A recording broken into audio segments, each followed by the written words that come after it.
Hello guys, welcome to Justina07 Mix Vlogs. And nandito po tayo guys ngayon sa tagiliran ng aming bahay guys. Kay isi-share ko sa inyo yung ayan, kadadaan lang guys dito ng bagyong Ramil, pero tingnan nyo naman ang puno ng atswete dito sa tagiliran ng aming bahay. Ayan, hindi niya ininda si bagyong Ramil, kaya ayan, yang guong siya guys, at ang kapal-kapal ng bulaklak at bunga. Ayan. So yan guys ay atswete.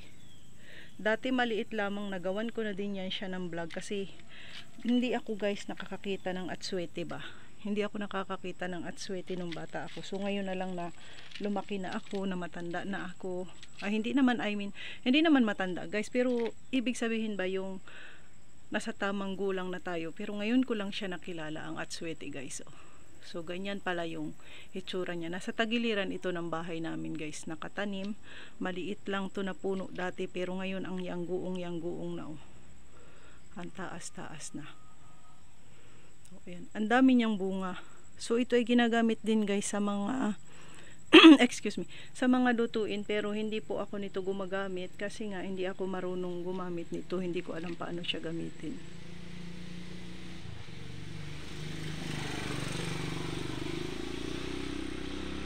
Ang dami na ng bunga. Pasensya na kayo sa ingay ng motor kasi may dumaang single motor guys. So ayan, magubat at mapuno dito sa aming mga karatig na lupain guys. Yan ay mga punong mahugani. Yung iba ay siyempre mga ligaw na mga damo-damo na mga halaman, mga sukal, ika nga kung tawagin din ng mga taga Quezon is sukal.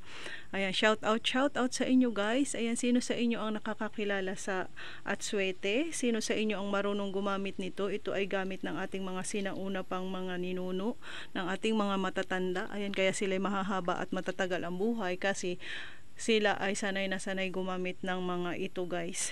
Yan, mga atswete gamit sa pagluluto guys. Kasi ito ay pampakulay guys. Kasi ito, yung dati dinampot ko yung buto niyan, kapag tuyo na yan siya guys, is lumalanit siya, nagko-color red or dark yellow ang kulay niya sa ating kamay. Dark yellow muna siya pag dinot-dot mo yung kanyang buto kapag tuyo na po yan siya. So, 'di ba ang gaganda parang display lang siya.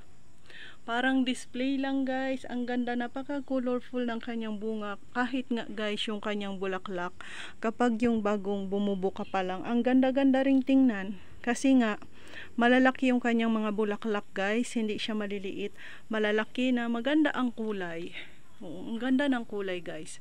So ayan, i-share ko lang sa inyo. Ayan, kasi wala akong video kaya hindi ako nag-video ng aking mga cooking guys. Kay alam nyo na, medyo magulo pa kasi dito sa aming bahay kasi ginagawa ng aking asawa guys. Kay hollow blocks pa man lang itong bahay namin, yari sa hollow blocks. Kasi nga maanay dito sa aming lugar. So naisipan niya, nagkaroon nakaipon ng kunti, kaya naisipan niya na ipinis naman yung loob. Sabi niya para magkaroon naman ng hitsura, pinipinis niya. So medyo madumi pa, kaya hindi ako makabidyo-video, kaya mahirap man gumalaw guys pag pag magulo pa yung ating loob ng bahay kasi nga may ginagawa ba. So hirap akong kumilo sa ganun guys. So hirap akong mag-video sa aking mga ginagawa. Kaya dito naman ako sa labas bumanat ng video guys. So ayan, apakaganda dito sa aming lugar guys. Madaming puno, maaliwalas, at malapit lang po dito sa kalsada katabi. So ayan, hanggang dito lang. Shout out sa inyong lahat. Ingat po ang lahat, and hoping na nagustuhan nyo at kilala nyo ang aking ibinidyo-video na ito, ang puno ng atswete at ang kanyang mga bunga at bulaklak.